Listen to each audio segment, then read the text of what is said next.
안녕하세요. 힘이 되는 법률을 알려드리는 법보안관입니다.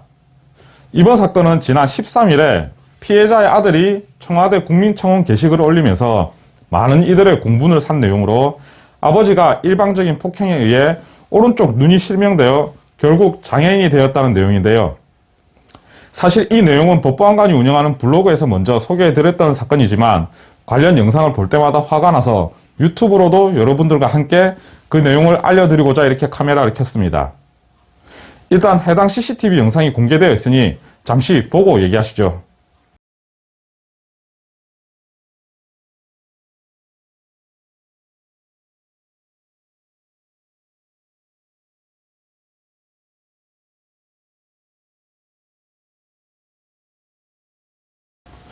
누가 보더라도 화가 날 법한 일방적인 폭행 사건인데요. 게다가 1차적인 공격 이후 저항력을 잃고 바닥에 엎드려 눈을 움켜쥐고 있는 피해자에게 지속적으로 폭행, 폭언을 하고 있습니다. 이에 피해자의 아들은 아버지가 이 사건으로 발생한 머리 골절과 함께 특히 피가 나올 정도로 심각한 상태였던 눈은 1차 수술을 받았음에도 완쾌할 수 없을 정도로 악화되어 결국 오른쪽 눈이 실명돼 장애 판단을 받아 일상생활에 극심한 정신적 스트레스를 받고 살아가고 있다고 합니다. 매우 화가 나고 너무나도 안타까운 상황인데요.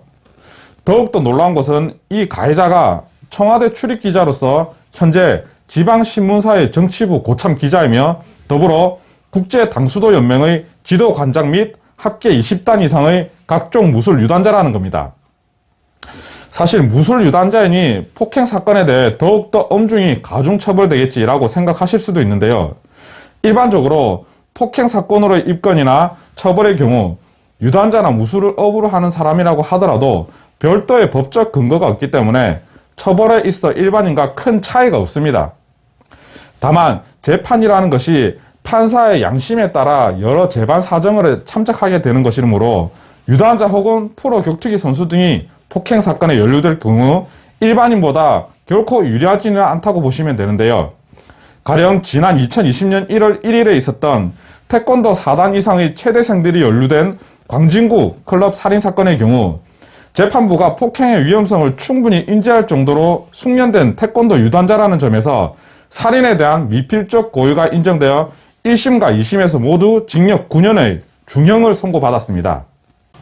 어쨌든 다시 돌아와서 아버지를 폭행한 가해자의 경우 국민청원에 게시된 신상으로 조금만 검색해봐도 인터넷에 사진과 작성 기사 등을 쉽게 찾을 수 있을 정도로 이런저런 감투를 많이 가지고 있는 사람이다 보니 피해자의 입장에서는 가해자가 주변 지인들의 도움을 받아 형량을 가볍게 받을까봐 두려워하는 말로 끝맺음을 했는데요. 사실 기자라는 신분이 대중들의 여론을 좌지우지할 수 있는 직업의 특성상 많은 우월감을 가지고 그동안 살았던 것 같은데 국민청원으로 이렇게 신상과 악행이 드러남에 따라 제대로 된 처벌이 될 수 있도록 해당 재판부에 청원 내용이 꼭 반영되길 기대하겠습니다. 자, 오늘 주제에 대한 내용은 여기까지입니다. 영상이 도움되셨다면 구독과 좋아요 꾹꾹 눌러주세요. 감사합니다.